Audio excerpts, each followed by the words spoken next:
Yes, hello and welcome to the Any Given Sunday Australia podcast, the only podcast that's running 17, 6 and 1. It is Melbourne Cup weekend, Charles, so joining us back in the lab as, shit hits a fan when it's a public holiday down in Melbourne. And what a week 9 that we've had so far, mate. It's been incredible. Absolute roller coaster, and it's a shame the AGS record, it took a tiny battering, which we will get into in a moment. But great round of football. Some injuries that are really going to affect the trajectory of teams for the rest of the season, and we'll get stuck into those as we go along.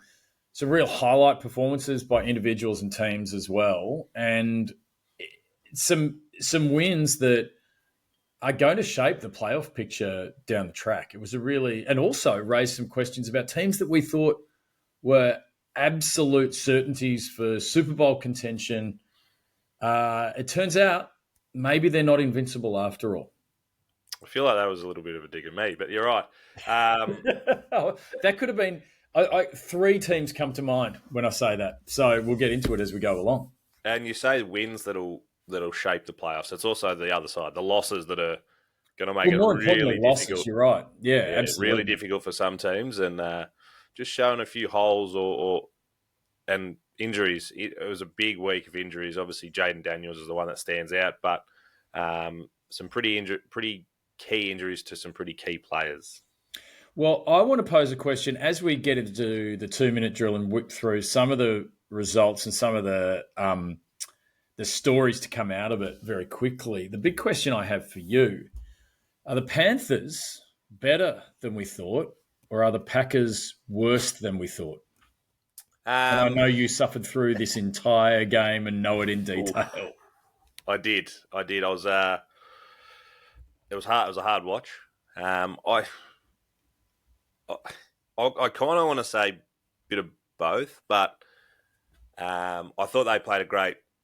They coached a great game. They beat us in the running game. Like Micah Parsons come out and said, any team that has 101 passing yards and wins, it's probably more the other team lost.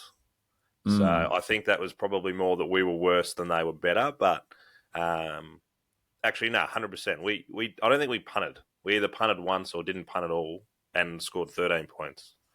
So I think that says a lot about the game that we played. So I do like the Panthers. I think they're on a good trajectory. Ted McMillan had some pretty key catches, and Rico Dowdle has definitely found himself a little like niche spot that Chuba Hubbard didn't really take or make the most of the opportunities that he had. Where Rico Dowdle's definitely, I reckon it's his spot now. So they played a great game and beat us on the ground, and yeah, it was very disappointing to watch. I won't lie to you. That Panthers running back room actually struggled the previous week. And we're out of form compared to previous weeks that Rico Dowdle's done really well. How did they turn it on against the Packers? Well, I don't know if we weren't.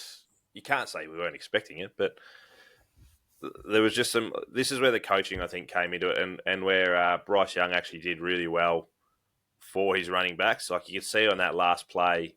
Where they set themselves up for I think it was 31 or 32-yard field goal, or 48-yard field goal was, I think, in the end. Checking him into pass protection smartly, which, he was never passing it. He was running the ball the whole time. But just creating little holes, and their offensive line was huge against our D-line. So although we were able to kibosh Bryce to, like I said, 101 yards is not a game you're going to win too often as a QB, but they did well on the ground. Are you worried about your Packers? I mean, you've been very confident with them and sort of seen that their worst games are as much about inexperience as anything else. But huge injury for you guys, and then just to have a scoreline like that against the Panthers, you do have to have some concerns about them. Well, anytime we score more than 13 points, we win. So let's just keep scoring. We've lost and we've scored 10 and 13 points. Tucker Kraft, that's huge.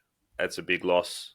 He's been enormous this year. I had him. I was up there. Obviously a little bit of Packers bias, but he was one of the best tight ends for the year so far. I would have thought. Yeah. I am a little bit worried, but I kind of feel that we we kind of play to the opposition that we're playing, which I don't like. We should be at that point where we could, put these teams away. And I reckon we'll see it next week. We have the Eagles on Monday Night Football, I believe. So coming up against a quality team, we kind of rise to the occasion. And, we saw that when we played. I know the Commanders haven't been great, but they were good in week 2 or week 1 coming into week 2. We saw it when we played the Lions. We saw it when we, all of our wins have been against quality opposition, and our losses and draws have been against teams that we should really beat. So, which is interesting. Like you make a good point.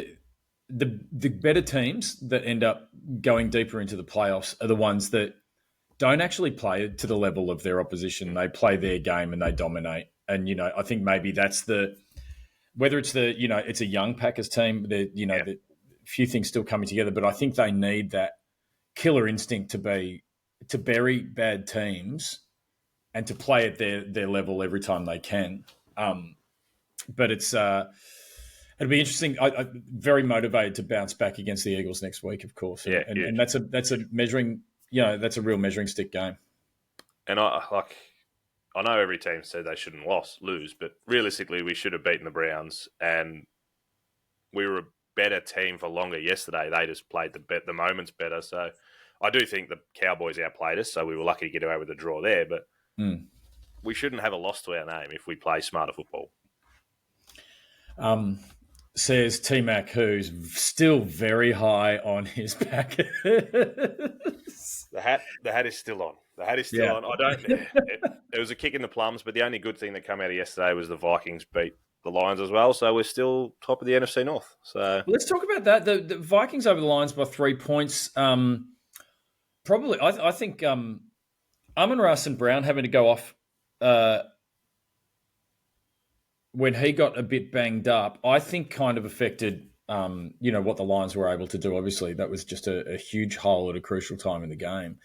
But we've been talking about JJ McCarthy for a while. We've had no idea what JJ McCarthy is going to be. It's his third full game of NFL that he's ever played. He is the hope of the Vikings. And we've talked before about whether or not they made a real mistake moving on from Darnold and the predicament that they've put themselves in. But in the end, a good gutsy win by the Vikings over the Lions. I'd say, we said it. We said it in the preview episode that we said the Lions should definitely win this game and they'll go out and pound them. But it's a divisional game, you just never know. And 100% was that. I still say it's an upset, like massive win by the Vikings. And Jefferson was huge and, up and about. I don't know if you've seen the finish when he took the knee. He was doing bloody backflips in the background. It was huge. And, mate, to go into the Lions as well and that's kind of where you show your best football. You have to play your best football when you're going down there because they are a different beast in Detroit. So, massive win. And it really does – it keeps the NFC North very, very interesting. I think we've got 3 5-win teams. I know the Vikings are a little bit below, but if they're going to stack up wins like this, then it's going to be on in the NFC North. Yeah, it absolutely will. And teams that on any given Sunday, as we like to say here, can beat you. But at the same time, the Lions have just that hint of inconsistency. They are still sorting themselves out, and it's we're in November now. It's not quite early days, but teams are forming their identity. The pack is separating. The Lions will want to knuckle down and be 100% who they are. They've got to get it together a bit as well. But like you say, NFC North wide open. You said it's not early. We're halfway through the season. Halfway is done. Yeah, we're officially on the back end. It's the NFC. I like parity is good in the NFL. I know everyone hates when teams are runaway Super Bowl favourites and things like that. So I like the fact that I know it's my team, which is shit, but I'd rather us be runaway Super Bowl champions. I like a little bit of tight, 3 5-win teams in the NFC North is huge, and then the Vikings are just one game behind. So it's good for football. It makes it really interesting as opposed to other divisions where you're looking at it going, well, it's not really a competition at this stage, or some things are going to have to go horribly wrong. Parity does make it interesting. It really does have an impact, and it's a gauntlet now. like you have your work cut out for you. I'm not necessarily saying the Bears are trouble for the Packers, but they're trouble half for a the game Packers. behind you. They're trouble. They beat us twice last year. I'm pretty. Oh no, we beat them on a blocked field goal, and then they smashed us in Lambeau. So you can't say they're not trouble for us, especially when they're a bit of. Realistically, every team is a roller coaster in the NFC North. Like the Packers, I saw something this morning. Packers 2025 could come out and beat the 85 Bears, which were dominant, but then lose to the 2008 Lions, who went 0-16. So it's a real roller coaster for every team in the NFC North, and it's good for football, but I hate it. Like I just want to go out there and be confident. But again, I said to you, we said the Lions Vikings is going to be a dangerous game for the Lions, and I said the Packers, this is a game we should win, but we'll lose, and we did. So turns out any given Sunday we know football. We do. Some of the other results, just whipping through. The Chargers got by the Titans by a touchdown. Come from behind too. You'd have to say the Titans were up and about. There are signs of life in that Titans team. I mean, they're not going to contend this season. Yeah. But you felt a little bit like that's a team coming together that's starting to play in a way that you tighten up that offensive line and, get that receiver room really humming for their rookie quarterback. The Titans could be in business next season. I think it's a game that, funnily enough, both teams come out relatively happy. They put the heat on the Chargers early, and like I said, they were in front. So for the Chargers to have the medal to come from behind and get a gutsy win when the Titans are up and about, you take a bit out of that. And the Titans, like you said, they don't need to come out and win 6-7 games this year to be happy. They could win one game. I think they've won one game, and they could be happy as long as they're contending and showing signs for the rest of the season, which they are currently putting things together. There'll be an upset. They'll win another game this season. So I reckon they'll win another game, and if they're within one score for a lot of the others, you're very happy if you're the Titans. And with a new coach, there's genuine. You can tell the team is behind the coach. They are gelling as a team. With the Chargers, important one for them to win. Yeah. It keeps the AFC West super interesting, which we will talk about maybe in relation to the Chiefs following the Bills game.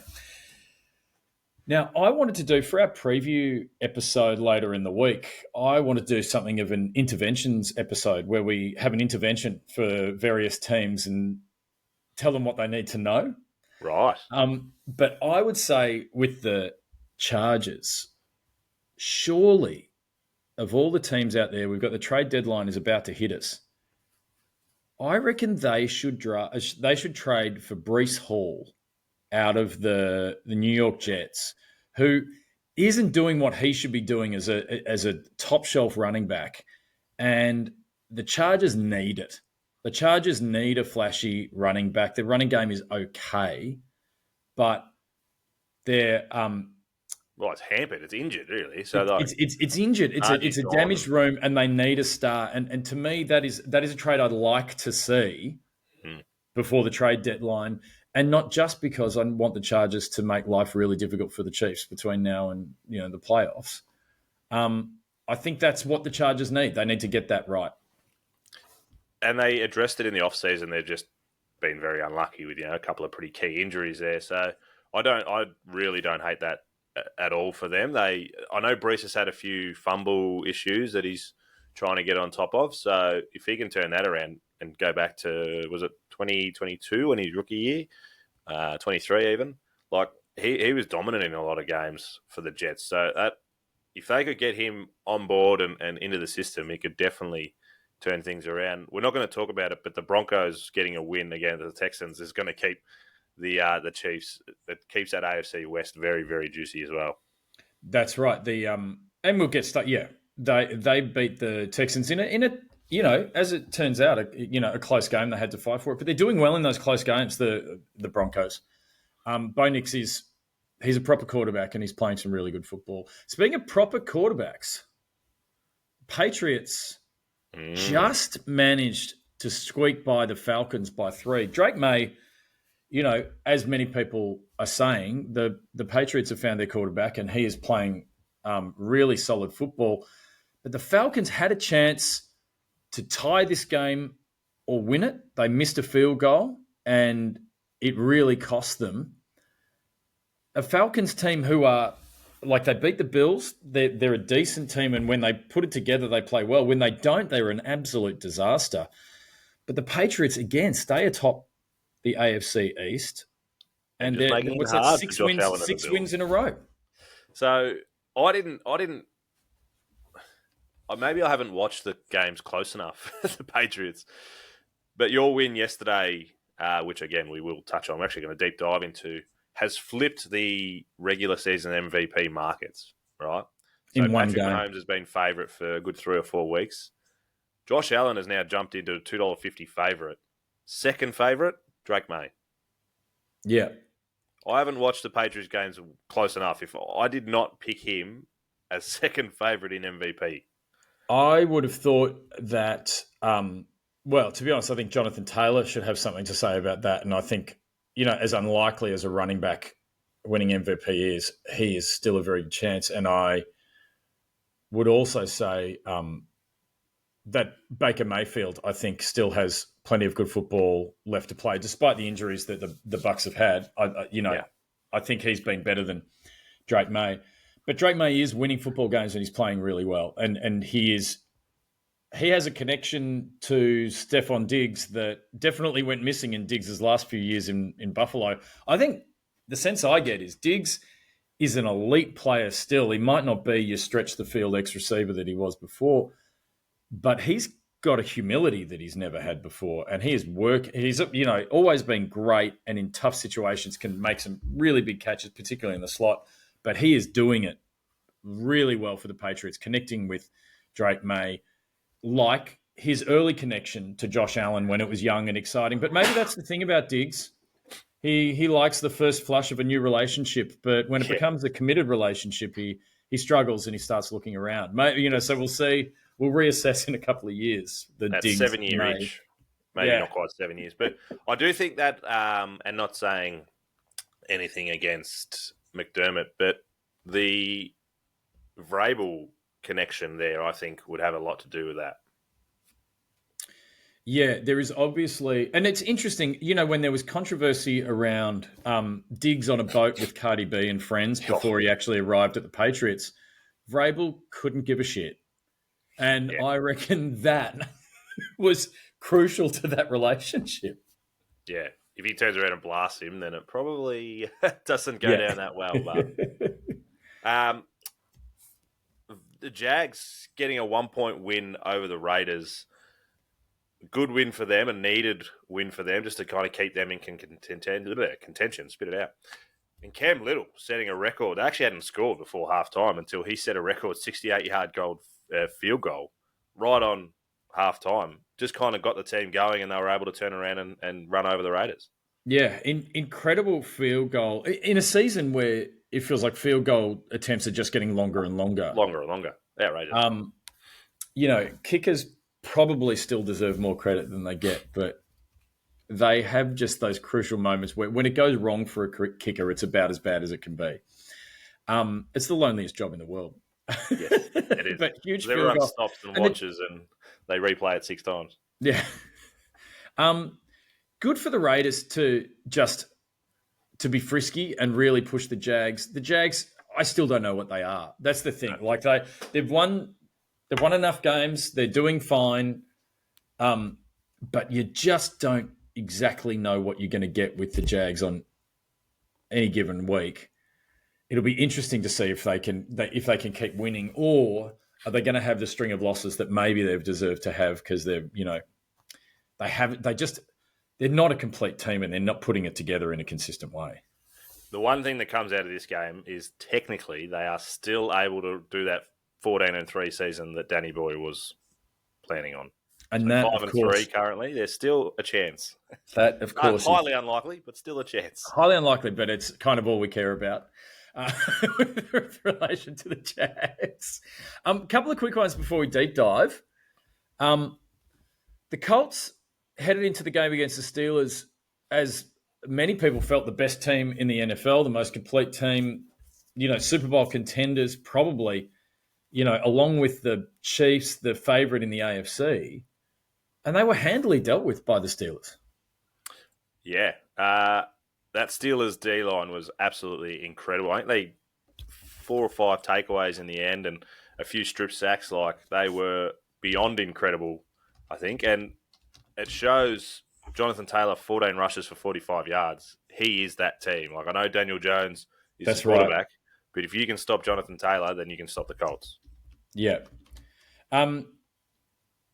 Do you think that the Steelers are built well enough to have a deep run? In the past, we've seen them, they've consistently made the playoffs. Mike Tomlin's, 500 plus record is intact and it's remarkable and to be admired.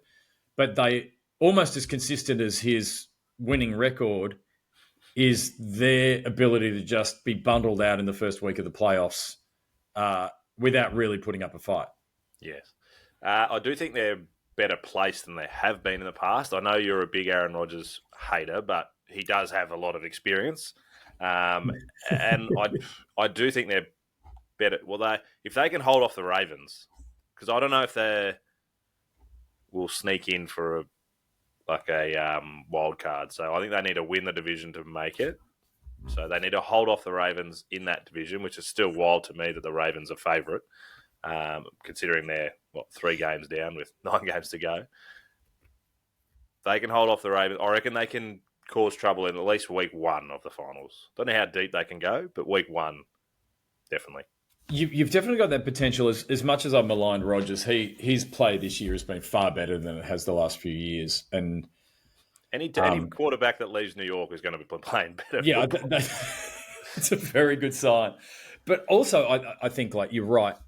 We've talked about it before. Is this his last season? And if it is, you can imagine him really going off in a wild card round. Yeah. He definitely has some big games left in him. And they can absolutely cause trouble. But like you say, they shut down the best running back in the league. Their defense isn't a problem. Well, it has been. Actually, I'll lie. It has been in the past few weeks. The Packers put heaps on them. Joe Flacco just seems to 470 yards from a 41-year-old is the highest ever. Is incredible. But they still have a lot of offensive weapons, and don't be surprised if they come out. I reckon a wide receiver might be on their radar.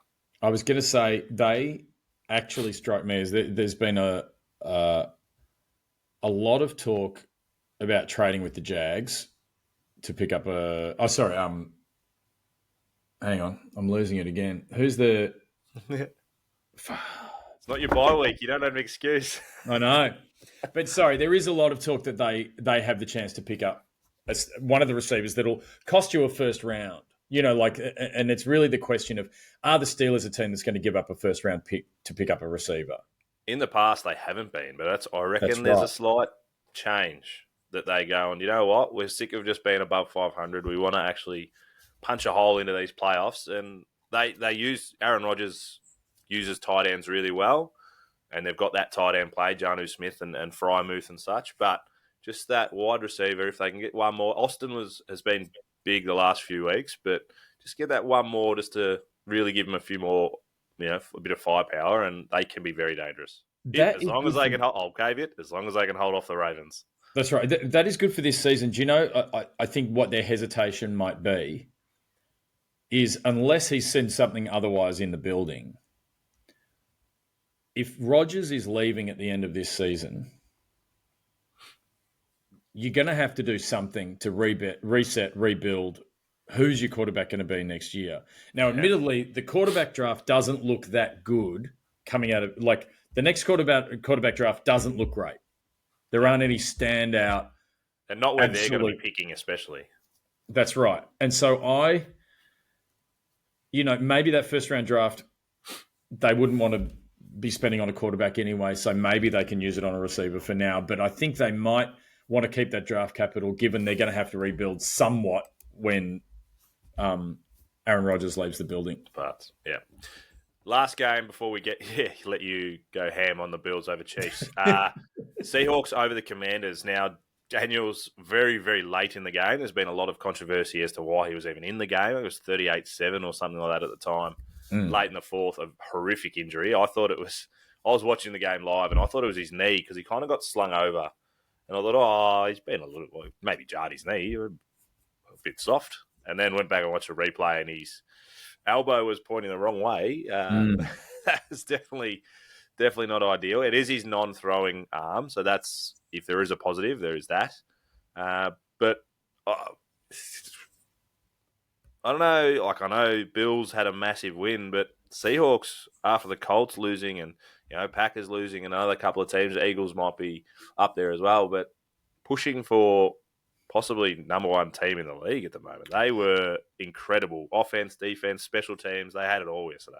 Yeah, they are red hot. The caveat I would give to that is they were red hot against the Commanders, who haven't really impressed anyone this year at all. But they are 7-2, 6-2 now, 7-2. Like, they've been consistent, and Smith and Jigba is elite. Smith and Jigba is having an elite season and connecting with Sam Darnold. Sam Darnold is playing great football. Who would have thought the guy that played great football last year could play it again this year? But they are a total package, and they are difficult for whoever plays them. And they are, I think, quite rightly out of the NFC. They would definitely be one of the favourites to go all the way. God, just pack up and go home, the Commanders now, I reckon. They are done. Put a line through it. They're finished. They are done. And what a devastating season for them, given how well they went last year in Jaden Daniels' rookie year, how much anticipation there was for this year. They signed Deebo Samuel. McLaurin was looking good. They were well stocked. They went shopping. Their defense had some great pieces that they added, and this season has been an utter catastrophe. So they can't do anything from here. I don't know what they do, to just keep their stars safe to the end of the season and focus on 2026. But this is, terrible stuff. And it's a real shame for Daniels, who has had a rough season as it is. But this is a terrible outcome. And it's safe to say that whenever an elbow looks like a knee, it's bad. Yeah, when it's not meant to bend inwards, weirdly enough. I also want to put the Rams up there. We didn't mention the Rams. Matty Stafford's thrown for 20-plus touchdowns already this year, which is huge. Yeah. They are definitely up there. But for the Rams fans, don't at me. I'll give you guys some kudos. They remain my pick to make the Super Bowl from the NFC from preseason. So we'll give them a bit of love in the preview, maybe. Yeah. I couldn't agree more. Put a line through the Commanders. And it's not even at the point where you're like, oh, maybe they can bring a couple of people in. They've brought the people in and it hasn't come together through injuries, through other things, whatever it is. This season is just not their year. I'd definitely be you never want to say we're looking towards the next year already, but there's probably at least half of their one eye is looking on next year. Absolutely. Or they can't keep players on the park, and when they do, they get them injured. So, but huge for the Seahawks. I still think it was as much as them. Like I say against the Packers, they were able to dominate the teams they were meant to dominate. So, a good win for them, and geez, they're going to be trouble for a lot of teams going forward. All right, mate. It's time. I think I've been pretty controlled. The Bills 28 over the Chiefs 21. I'll start it off, mate. And you posed a question to me straight away, so I'm going to pose one to you. This was Mahomes versus Allen, number 10, I believe it was. Allen is now 5-1 in the regular season. How do you turn it around from getting these 7-point wins in the regular season to the postseason, mate? It's funny. My first instinct is to make excuses about the last couple of postseason games, but the fact is, yes, we need to beat them in the postseason. This game feels a bit different to the previous regular season games for a couple of reasons. In the past, people would say things like the Chiefs don't care about the regular season. They only care about the postseason. Well, they needed this win more than the Bills needed this win, because the Chiefs are third in the AFC West behind a Broncos who are looking good, Chargers who are coming back from a lot of injuries and still a game clear from the Chiefs. And in the past, the road to the Super Bowl has gone through Arrowhead, and it's not going to happen this year. It's just that is not going to be the case. So is this the year that we see Mahomes have to go on the road to make it to the Super Bowl every single game? And is this the year where the Chiefs, despite playing terrifying football the last few weeks, are a chance at not even picking up a wildcard spot? At the moment, they are outside the bubble for a wildcard. I was just looking at that. They're currently 8th in the conference. So I would say that, yes, the Bills still have a lot of work to do, but I'd also say that this game was evidence of how the Bills have beaten themselves. The Bills have built themselves to beat the Chiefs. And that's all they've set out to do, because they have not been stopped by anyone, apart from an abominable game against the Bengals.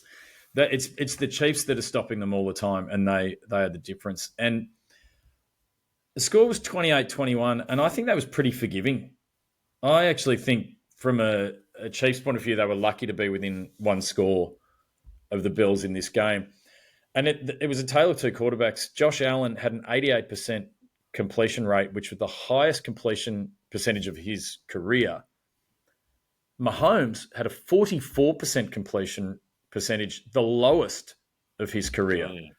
And the big thing, what we've all said about Mahomes all season is he is running a lot more than he has all season. He's been scrambling for a lot of yards. He's been really threatening. It's like the most he's run in a number of years. He didn't run at all.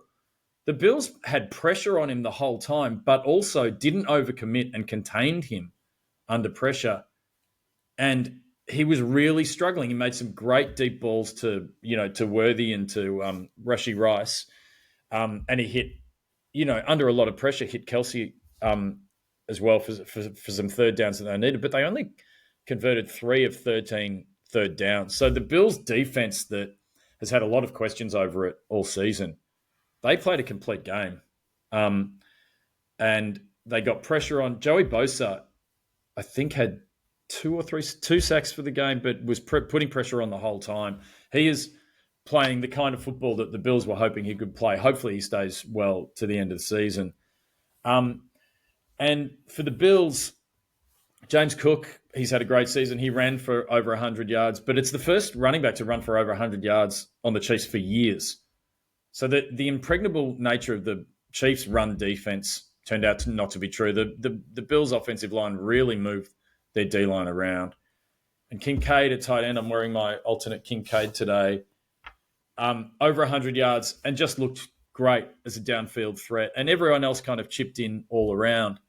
And so for the Bills, I think this was the game they needed to have against the Chiefs to say this is the standard that we play at.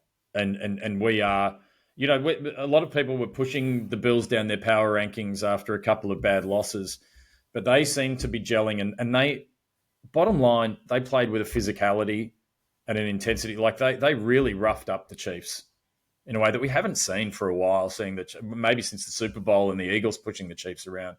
We haven't seen it for a while. Now, the Chiefs, to be fair, are missing 3 starters from their offensive line, which is probably a good reason why Mahomes is under so much pressure. But the Bills' secondary actually was starting to work, and he was under pressure because he couldn't find targets downfield. 2 standout good news stories in the secondary for the Bills. Cole Bishop at safety, who just had a number of plays. He broke up passes, almost had an interception, but he was playing to his instincts and really making a difference. And Maxwell Harrison, who was our first-round draft pick, got injured in preseason, was back on a snap count last week.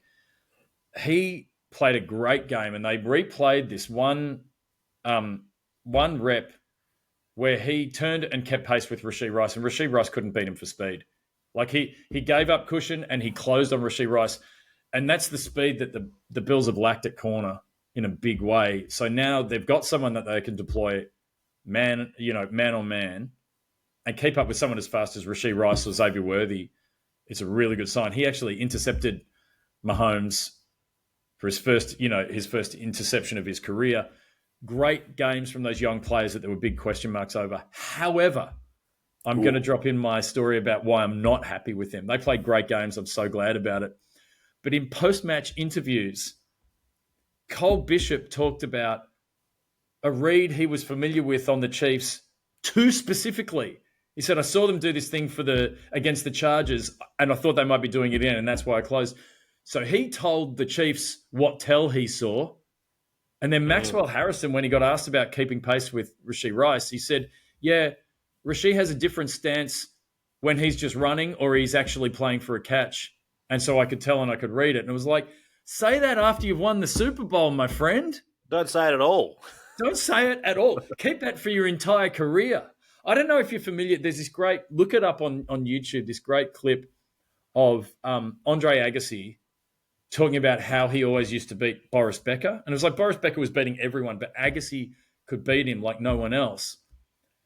And it wasn't until like 25 years after they both finished playing that they caught up and they were having a beer. And Agassi said to him, I always knew that you were serving down the center or the right by whether or not you poked your tongue out to the left or the right when you were serving every single time. And sometimes I had to pretend I didn't know so you wouldn't know that I knew. And he didn't tell Boris Becker that until 20 years after they'd retired. The Bills need to learn that lesson. You can't tell your secrets now. Why? You played two games, man. Now you'll come into the playoffs, and if they're smart enough, and I think Coach Reid is smart enough, he'll be like, line up as if you're not going for it. Yeah. But I tell you what, if Sean McDermott hasn't already yelled at him for it, he's going to. And I think Maxwell Harrison just lost a small edge that he might have had before. Yeah. He's just going to have to work harder. So a lot of learning to do for the young Bills defensive players, but great signs that a defense that was really struggling have made some changes. Taylor Rapp, apparently carrying an injury all season, is out. Jordan Poyer coming back and starting at safety. But that seems to have freed up Cole Bishop really well, and he was just playing great football. That seems to be working. The big downside for the Bills is Michael Hoyt, who only came back for his first game last week after a 6-week suspension and really felt like the piece that changed the whole defense.